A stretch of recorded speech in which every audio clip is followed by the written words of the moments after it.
Selamat siang untuk kita semua.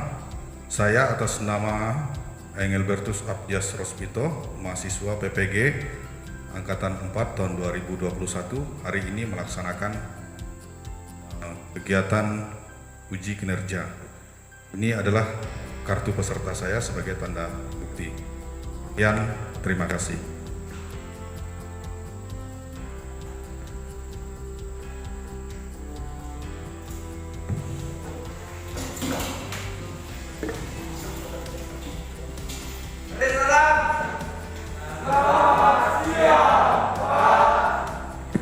Baik, selamat siang untuk kita semua.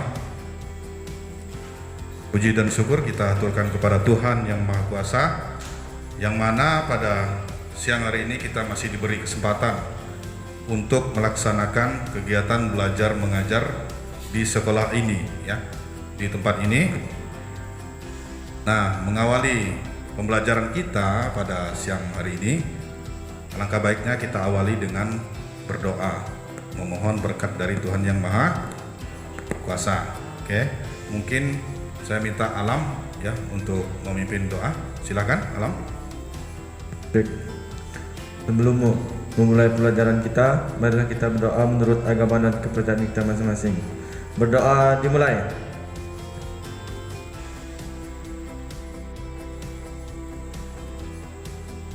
Doa selesai. Oke, terima kasih Alam sudah memimpin doa. Karena sudah siang ya, mungkin kita bakar dulu semangat kita biar lebih semangat. Bagaimana? Setuju? Oke. SMK. Bisa. SMK. Sekali lagi biar lebih semangat. SMK. Bisa. SMK. Oke, tepuk tangan untuk kita semua. Silakan duduk. Silakan duduk. Silakan. Baik, mungkin saya absen dulu ya. Kristianus Doni Rianto, Filemon Cornelis, Haikal Rizky Sunyoto, Honorius Yuki Bombon. Baik, pertemuan kita pada siang hari ini, pembelajaran kita itu membahas tentang perkakas tangan, yang mana ya, materinya mengikir dan menggergaji. Kalau minggu lalu ya, pembelajaran kita sebelumnya kita membahas masalah apa, masih ingat? Ingat? Perkakas tangan yang digunakan untuk menggambar seperti penitik atau apa itu, jangka tusuk. Ingat ya? Oke. Pada hari ini kita belajar mengikir dan menggergaji. Itu kompetensi dasarnya adalah 3.4, itu mengevaluasi penggunaan perkakas tangan. Nah ya. Yang keempat, memodifikasi penggunaan perkakas tangan. Nah, tapi submaterinya nanti adalah kikir dan gergaji. Tujuan pembelajaran. Nah, tujuan pembelajaran pada siang hari ini, yang hari ini kita lakukan ya, yang hari ini kita lakukan itu ada peserta didik dapat menyebutkan 5 perkakas tangan dengan benar. Kan proses mengikir dan menggergaji itu ada alat bantunya juga. Nah, apa itu? Nanti juga itu masuk dalam perkakas tangan. Yang kedua, setelah mengikuti pembelajaran tentang perkakas tangan, peserta didik dapat memilih minimal 3 perkakas tangan yang sesuai dengan jenis pekerjaan. Apa maksudnya? Ya, harus disesuaikan dengan fungsi yang benar. Nanti kikir kan ada beberapa jenis kikir. Nanti akan kita bahas, mungkin saya kasih bayangan dulu, kikir bulat, kikir setengah bulat, kikir segi 4, itu harus sesuai dengan penggunaannya. Nah, mungkin kikir bulat kita paksakan untuk mengikir yang harusnya menggunakan kikir persegi panjang atau persegi, ya. Itu harus sesuai dengan fungsinya. Nah, yang berikutnya, setelah melalui proses diskusi juga ya, peserta didik dapat mengatasi masalah yang berkaitan dengan penggunaan perkakas tangan, ya, dengan penggunaan perkakas tangan, tapi dengan benar ya, harus dengan benar. Misalnya, apa-apa saja masalah yang ada dalam penggunaan perkakas tangan. Misalnya kikirnya terlepas gagangnya. Nah, kalian itu harus bisa mengatasi masalah. Nah, sama juga nanti misalnya ada ragum, Pak, ragumnya kok seperti ini. Nah, ciri-ciri kerusakannya seperti ini. Bagaimana cara penggunaannya? Seperti itu. Nah, nanti saya akan putar video ini tentang penilaian saya terhadap kalian pada pembelajaran hari ini. Ya, metode penilaiannya nanti akan saya lihat dari keaktifan belajar, bagaimana diskusi kalian dalam kelompok, bagaimana cara kalian berpendapat. Ya, sikap juga masuk dalam penilaian ke kelas. Ya, bagaimana kita bersikap, bagaimana keaktifan kita di dalam kelas. Nah, sebelum saya putar video ini ada LKPD, ya. LKPD ini kalian isi pada saat video berjalan. Bagi ke teman-teman. Sudah dapat semua LKPD-nya? Ini ada tabel 1 ya. Kalian isi nanti tayangan video yang pertama itu kikir ya, tentang kikir. Saya kasih bayangan tentang kikir. Nanti kalian isi macam-macam jenis kikir di sini. Macam-macam jenis kikir, fungsinya untuk apa, ya. Terus kemungkinan kesalahan yang terjadi dalam penggunaan. Artinya apa? Ketika kalian tahu letak salah penggunaannya, artinya kalian memahami cara menggunakan yang benar. Makanya itu di tabel 1 saya buat seperti itu. Nanti diisi ya. Kita beralih ke halaman berikutnya. Ini ada tabel 2. Tabel 2 apa isinya? Ragum dan palu. Nah, mungkin di tayangan video itu hanya sekilas saja ya, ragum dan palu yang nampak. Tetapi nanti saya akan bagikan materi ajar untuk kalian. Kalian bisa juga mencari referensi dari YouTube. Dari YouTube apa? Ada bawa HP kan? Ada. Oke. Yang ketiga apa? Macam-macam gergaji. Nah, macam-macam gergaji. Ya. Nanti di tayangan video juga ada, cara menggergaji juga ada. Sudah siap? Ada pertanyaan sejauh ini? Bel? Saya? Bisa? Oke, begitu. Siap-siap, saya tayangkan videonya. Kikir ini ada bermacam-macam bentuk. Ini macam-macam kikir. Disesuaikan dengan pekerjaan. Seperti ini kikir plat. Biasanya untuk meratakan, menghaluskan permukaan plat atau bekas pengelasan. Yang kedua ada kikir segi 4, fungsinya juga sama, mengikis permukaan bekas pengelasan. Yang ketiga kikir segitiga, sama juga difungsikan untuk menghaluskan, meratakan, cuman disesuaikan dengan bidang, agak sulit biasanya menggunakan seperti ini. Ada juga kikir setengah bulat, juga sama, namun ini biasanya digunakan dan ada juga yang bulat, biasanya digunakan untuk ring. Ditulis atau ya, sambil ditulis di dalam atau pipa kecil untuk membersihkan seperti ini. Untuk giginya sendiri ada 3 macam.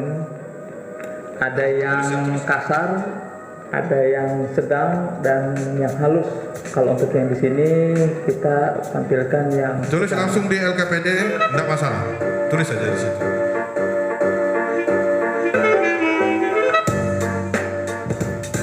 Oke, yang ini perhatikan video yang kedua.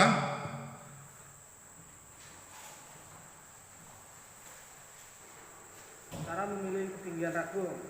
Cara mengikir. Kanan ditaruh di atas sulur ragum, terus kemudian ditarik dasi seperti ini.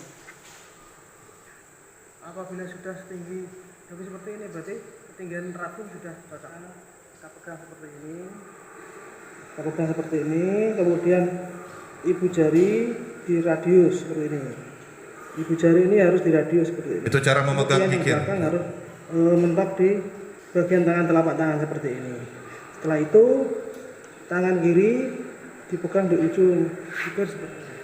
Kemudian dipergerakan.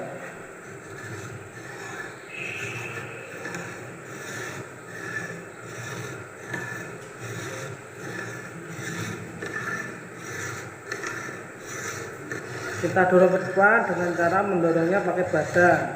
kaki yang kanan lurus, kaki yang sebelah kiri yang ditekuk.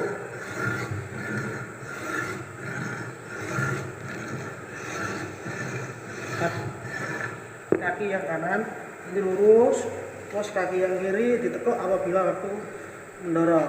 Contohnya seperti ini.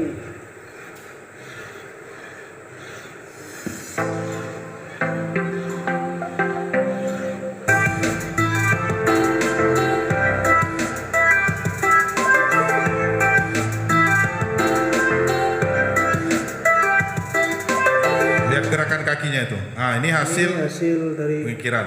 uji coba pengikiran tadi, hasilnya masih kasar karena masih menggunakan ngikir daster yang kasar. Ini menggergaji video yang ketiga. Jelas ya? Nah, setelah itu teknik ya, tangan kanan memegang tuas yang ini, tangan ke kiri pegang ini, ya. Kita memotong seperti ini. Jalan aja. Nah, seperti ini. Gerakan gini, jangan lupa kuda-kudanya, ya.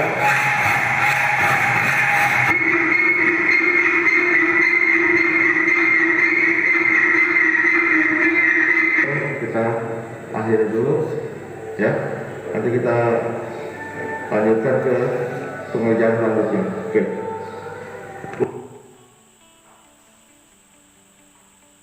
Oke, cukup sekian videonya. Ya, cukup sekian.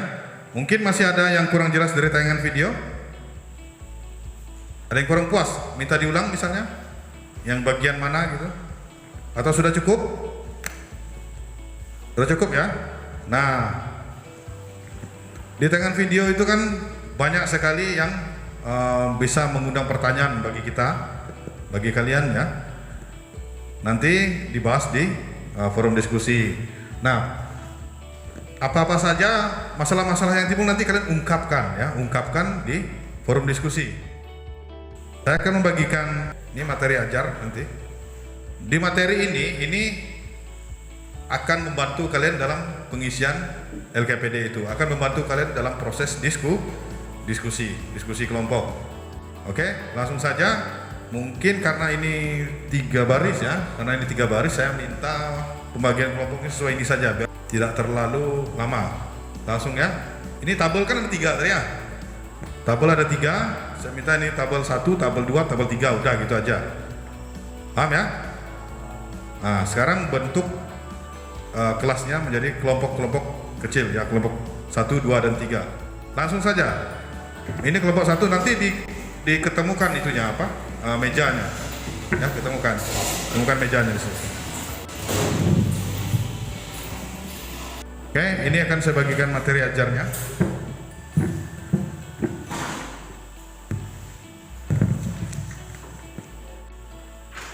Oke, sudah? Silakan kerjakan tugasnya yang ada di LKPD itu. Mulai dari sekarang, silakan. Nanti kalian mengerjakan boleh melihat mengambil referensi dari internet ya. Nanti siapkan siapa yang berbicara untuk mewakili kelompoknya, mempresentasikan ini. Tadi kan kalian sudah menjawab masing-masing. Nah, jawaban kalian yang masing-masing itu digabungkan ya, digabungkan untuk menjadi sebuah jawaban yang lebih baik dalam diskusi kelompok ini gitu. Jadi tadi menurut kamu apa? Nah, menurut si Alam apa? Ya kan? Nanti digabungkan diskusi namanya, diskusi kelompok, baru hasil diskusi itu kalian presentasikan. Ada kesulitan? Silakan. Mungkin bertanya. Jangan masing-masing diskusi. Itu kan masing-masing menurut kamu apa, menurut dia apa. Kan beda nanti jadinya. Coba dibahas gini, dibahas seperti ini. Misalnya nomor 1 kita bahas ragum. Nah, ragum tadi fungsinya apa? Nah, kalian rembukan di sini. Kan kamu tulis sendiri, dia tulis sendiri. Akhirnya bukan hasil gabungan dari hasil diskusi nantinya. Ya. Coba satu saja, terus kalian kamu tanya masing-masing pendapat kalian tentang ini apa gitu. Itu bajunya dipakai yang benar, Bang. Ya. Kok dilepas-lepas? Kelompok 1 sudah siap ya? Kalau yang kolom 3 ini ya, kemungkinan kesalahan yang terjadi dalam penggunaan. Nah, itu artinya kesalahan yang terjadi dalam penggunaan, bukan kecelakaan ya. Bukan kecelakaan. Misal tangan berdarah kena tusuknya, bukan itu maksudnya. Ini kesalahan yang terjadi dalam penggunaan. Kesalahannya apa? Kikir plat kalian gunakan ke bentuk kirus, bukan bentuk bulat misalnya, untuk membesar lubang misalnya, itu kan salah. Itu maksudnya. Baik, kalau sudah mencoba mempresentasikan mungkin dari kelompok siapa dulu? Satu saja ya. Baik, kita beri tepuk tangan dulu untuk kelompok 1 biar lebih semangat ya. Cek. Perhatikan paparan dari kelompok 1.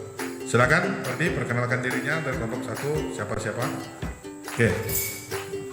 Baik, selamat siang buat teman-teman sekalian. Siap.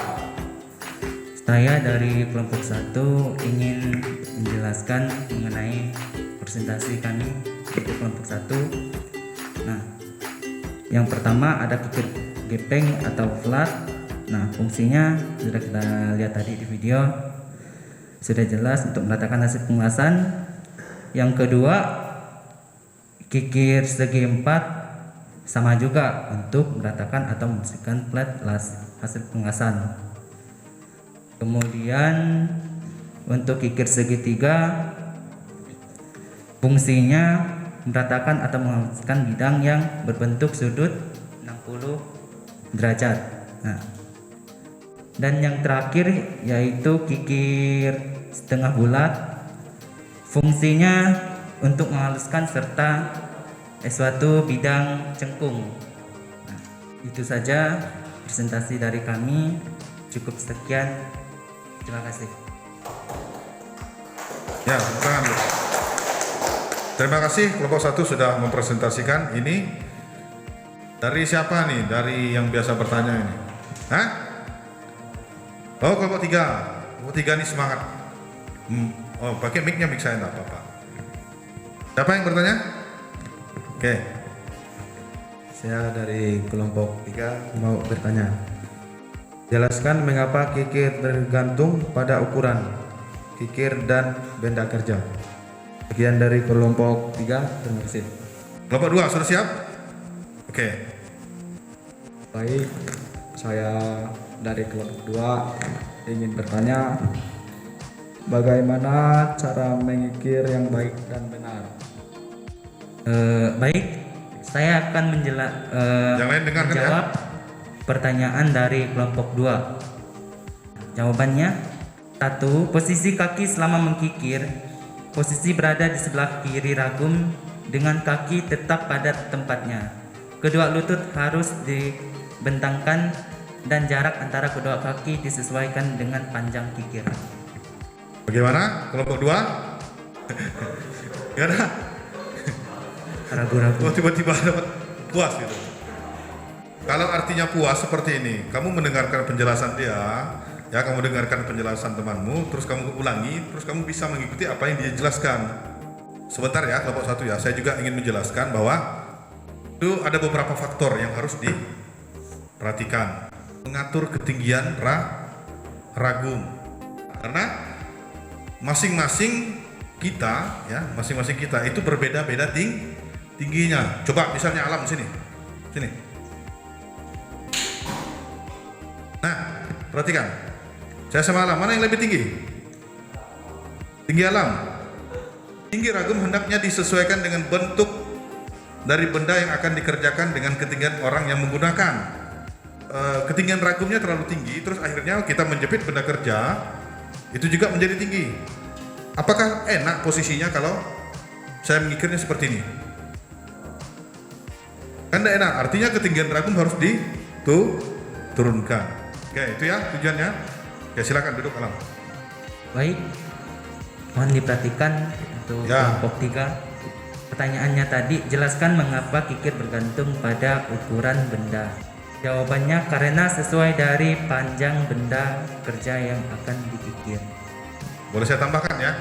Kalau benda kerjanya pendek, bisa kita gunakan kikir yang panjang, tetapi istilahnya tidak tepat. Ya, semakin kecil benda kerjanya, pendek jarak langkahnya, kikirnya juga harus semakin kecil. Ada lagi yang mau disampaikan? Kalau tidak ada, silakan ditutup presentasinya. Terima kasih kepada Pak Vito yang telah membantu menjelaskan beberapa pengetahuan ya. Jadi kami juga cukup kesan, sudah cukup tahu untuk mengenai analisis dari Pak Vito. Mungkin itu saja dari kami ya. Cukup sekian, terima kasih. Baik, tepuk tangan untuk kelompok 1. Pemaparannya sangat baik ya, diskusinya sangat menarik, saya senang ya. Kelompok 2, siap? Siap, oh, bagus. Kita beri tepuk tangan untuk kelompok 2. Baik, saya dari kelompok 2 akan menjelaskan hasil diskusi dari kelompok kami. Jenis-jenis ragum dan fungsinya. 1. Ragum biasa. Fungsinya mempermudah pekerjaan seseorang operator dalam memotong benda kerja adalah ragum biasa. Ragum putar. Fungsinya ragum yang juga banyak orang gunakan di berbagai macam industri. 3. Ragum universal. Fungsinya ragum universal juga memiliki kemampuan tersebut, akan tetapi yang membedakannya adalah jenis ini bisa diputar juga secara vertikal. Cara penggunaannya, benda kerja dijepit di mulut ragum. Pastikan tangan berdiri tegak di depan meja kerja dan tidak boleh lebih tinggi dari siku pekerjaan. Baik, yang saya lanjut yang palu. Jenis palu. Palu kude. Fungsinya untuk memukul benda kerja. Cara penggunaannya, benda yang dipukul menjadi bagus. Palu pensyarah. Meratakan dan merapatkan bagian sisi sudut. Lalu penlintang, alat yang digunakan untuk memberikan efek tumbukan dengan memukul suatu bidang kerja tertentu. Baik, bagi yang ingin bertanya, kelompok kami persilahkan. Kelompok 3, sudah? Ya, Alam. Baik, saya akan ingin bertanya, memberi jawab untuk kelompok 2. Benda kerja apa yang biasa digunakan untuk menjepit?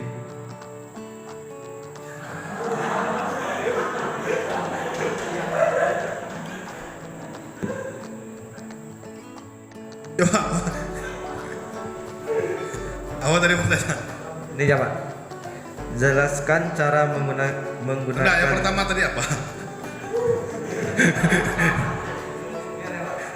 Oh, udah jadi, Pak. Kalian ketawa sih, makanya udah jadi. Jelaskan cara menggunakan pedoman catok dan ragum yang baik. Oke, saya mau bertanya tentang palu. Cara menggunakan palu yang benar dan tidak membahayakan. Ya, terima kasih. Baik, saya akan menjawab pertanyaan dari kelompok 3. Kedudukan setinggi siku orang yang akan bekerja pada setok tersebut. Oke. Ya. Nggak mampu dijawabnya langsung permisi ke WC. Masih ingatnya? Baik, saya akan menjawabkan pertanyaan kelompok 3. Kedudukan setinggi siku orang yang akan bekerja pada tersebut. Oke. Disesuaikan dengan tinggi sesuaikan siku pada lengan si pengguna, itu maksudnya. Paham ya? Oke. Baik, saya akan menjawabkan kelompok nomor 1. Palu yang digunakan ringan dengan sedikit, demikian sedikit tingkat kekuatan hindari pukulan satu palu dengan palu yang lainnya. Perlu tambahan dari saya? Oh ya, berarti belum jelas mereka. Oke ya, perhatikan semua. Ini banyak terjadi ketika kita menggunakan, banyak terjadi kecelakaan ketika kita menggunakan palu jika tidak dengan benar. Yang pertama, yang paling sering ketika kita memegang palu tidak berada pada ujungnya, ujung gagangnya, ujung tangkai palu. Mic ini adalah gagang palu.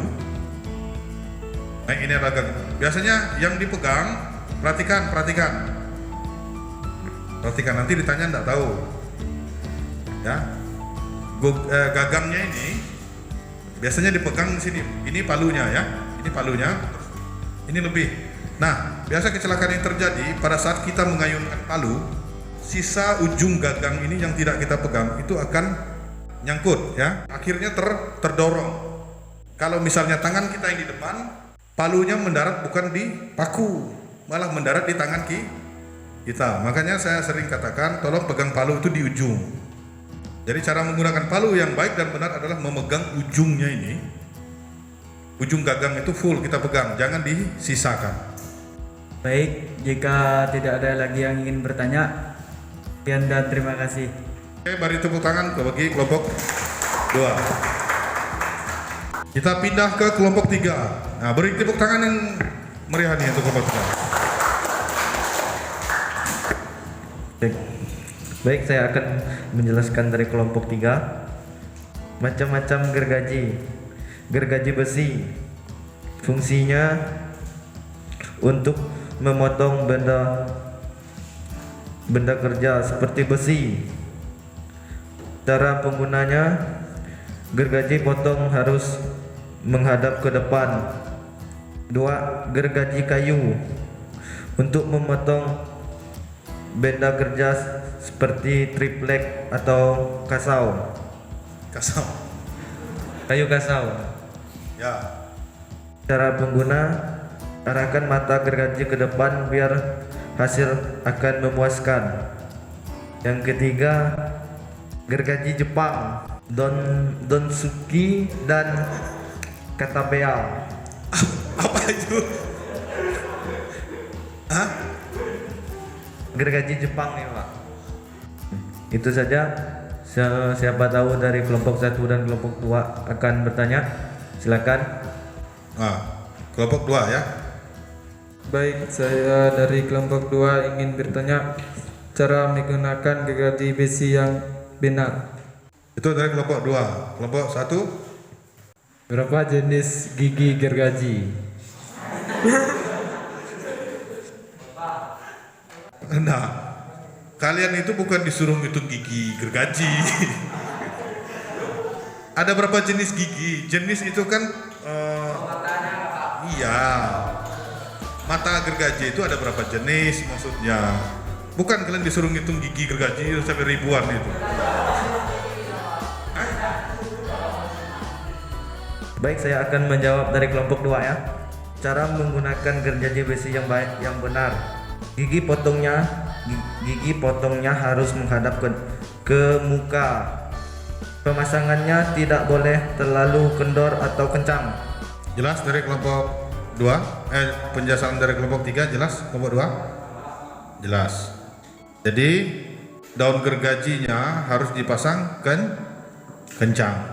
Karena kalau tidak kencang, ya bisa tidak sesuai dengan apa yang kita harapkan. Bisa ke samping, ke kiri dan ke kanan.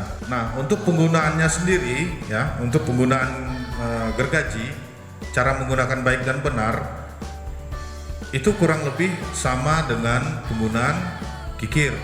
Nah, kita lihat posisi mengikir. Nah, mengikir tadi saya katakan bahwa posisi mengikir dengan menggergaji itu kurang lebih sama. Lihat posisinya. Ini adalah gambar telapak kaki ya. Ini adalah gambar telapak kaki. Ini kaki kiri dan ini kaki kanan. Nah, ini adalah tampak atas ragum. Tampak atas ragum. Jadi posisinya jangan sampai terbalik kan. Kaki kiri seperti ini. Lihat. Bahkan derajatnya saja itu ada aturannya. Ini sekitar 30-an derajat, ini sampai 70 sampai 75 ya derajatnya, biar tidak kaku. Karena mengikir dan menggergaji itu kalau benda kerjanya besar membutuhkan waktu yang lama dan tenaga yang besar, akhirnya membuat kita cepat lelah kalau tidak menggunakan posisi kaki yang baik dan benar. Artinya benda kerja itu dan ragumnya berada di tengah, tetapi kita di samping. Jangan benda kerja dan ragumnya di tengah, kita ikut di tengah. Jadi ngikirnya seperti ini. Tekanan kikir dan gergaji itu sama, gergaji juga sama ya. Jika mulai mengikir, tekanan yang besar harus terdapat pada tekanan kiri, karena kalau kita menggunakan tangan kiri untuk yang di depan. Nah ini maksudnya. Ini panah ini, coba perhatikan. Panah ini adalah tekanan, besar kecilnya tekanan. Apabila ini benda kerja ya, ini benda kerja yang dijepit, ini ragum. Nah, ini ragum. Apabila tangan kiri yang mendekati benda kerja, artinya tangan kirilah yang memiliki tekanan yang lebih besar. Nah, panah yang berikutnya, yang ini yang kecil, itu adalah tekanan untuk tangan kanan. Tekanan untuk tangan kanan. Dia lebih kecil karena benda kerjanya lebih dekat ke tangan kiri. Itu pada saat awal pengikiran. Begitu kita dorong maju kikirnya, tekanan berubah menjadi sama. Ya, tekanan berubah menjadi sama karena benda kerja berada pas di tengah, tekanannya sama. Ketika kikir sudah terdorong maju, tekanan yang lebih besar terdapat pada tangan kanan. Tangan kiri menjadi ringan karena jarak tangan kiri ke benda kerja itu lebih kecil, lebih dekat, lebih jauh. Tangan kiri lebih jauh dari benda kerja, sehingga tenaga yang dibutuhkan oleh tangan kiri itu menjadi kecil. Kalau kita samakan tekanannya, apa yang terjadi? Kikir akan menjadi turun ke bawah. Itu ya. Itu cara menggunakan kikir dan gergaji kurang lebih sama. Baik, saya akan menjawab dari kelompok 1. Ada berapa jenis gigi gergaji? Jenis mata gergaji cuma 2, yaitu jenis mata gergaji besi dan jenis mata gergaji kayu. Itu saja. Mata gergaji besi dan mata gergaji kayu. Ini jawabannya simpel. Ada 2 jenis mata gergaji. Yang pertama single cut dan double cut. Nah, single cut yang hanya bagian bawahnya saja yang memiliki gigi. Yang double cut atas dan bawah bisa dibolak-balik. Oh, tumpul yang bagian bawah tidak, diputar lagi, dibalik lagi batanya. Itu yang double cut. Mungkin bisa ditutup dulu oleh kelompok 3. Baik, terima kasih atas pertanyaannya dari kelompok 1 dan kelompok 2. Cukup baik. Dan itu saja dari kelompok kami. Sekian dan terima kasih. Saya sangat senang, bahasan kita sangat menarik dan bervariasi ya. Bervariasi itu menandakan rasa ingin tahuan kalian sangat tinggi ya. Nanti setelah pembelajaran ini misalnya ada yang belum jelas juga masih boleh ditanyakan ke saya. Di materi yang lain pun boleh ditanyakan. Karena belajar itu tidak ada batasnya ya. Kalau sudah, kita kembalikan ke posisi semula, meja dan kursinya. Ayo, sekarang ya, kembalikan ke semula.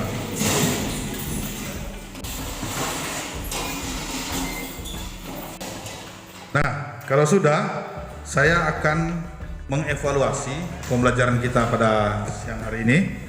Tujuannya untuk saya mengetahui seberapa jauh materi ini diserap oleh kalian, diterima oleh kalian. Ini tidak dikerjakan secara kelompok ya, masing-masing. Silakan dikerjakan dari sekarang ya. Saya kasih waktu, itu soalnya hanya 3 menit cukup. Dah? 3 Ya, kalau sudah dikumpulkan di depan. Kumpulkan.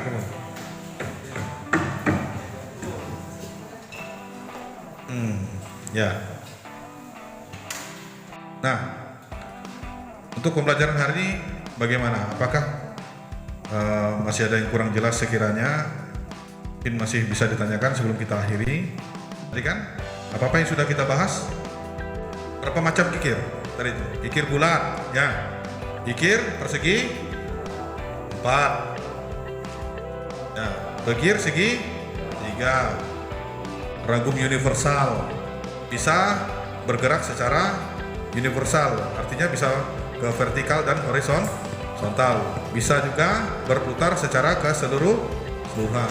Ada juga ragum yang tidak bisa naik atau dinaikkan atau diturunkan, yang langsung dikunci mati. Apalagi yang kelompok 3 tadi, gergaji. Ya, penggunaan gergaji kurang lebih sama dengan penggunaan kikir. Nah, cuma beda bentuk barangnya saja. Yang satu untuk meratakan benda kerja, yang satu untuk memotong benda kerja. Tapi pada prinsipnya penggunaannya sama. Ya, baik. Kita akhiri pelajaran kita pada siang hari ini. Untuk minggu depan mungkin kita belajar tap dan senai. Tahu tap? Senai itu apa? Tap itu apa, tahu? Nah, kalau belum tahu nanti di rumah cari dulu di internet apa sih tap dan senai itu. Jadi nanti begitu masuk materi lagi, kita belajar lagi, sudah tidak bingung. Paling tidak kalian mendapat sedikit bayangan tentang apa yang akan kita bahas. Saya juga tidak lupa berpesan ya, di masa pandemi ini harus kita menjaga kesehatan. Masa pandemi belum selesai ya. Masa pandemi belum selesai, COVID-19 belum tuntas ya. Makanya kita masih diberi pembatasan sosial oleh pemerintah, wajib memakai masker ya, tidak boleh dulu kumpul-kumpul itu bikin acara, apalagi ini mau Natal ya. Mau Natal, tahun baru itu kan banyak. Itu ada larangan dari pemerintah. Bukan melarang Natalnya, tetapi kumpul-kumpulnya yang dilarang. Oke. Sekian ya. Mungkin ya, saya akhiri pembelajaran kita. Saya minta untuk satu orang memimpin doa. Mungkin dari Yuki. Silakan Yuki, kita berdiri bersama. Mari kita berdoa. Baiklah, sebelum kita pulang, marilah kita satu dalam doa menurut bagaimana kita masing-masing. Doa dimulai. Doa selesai.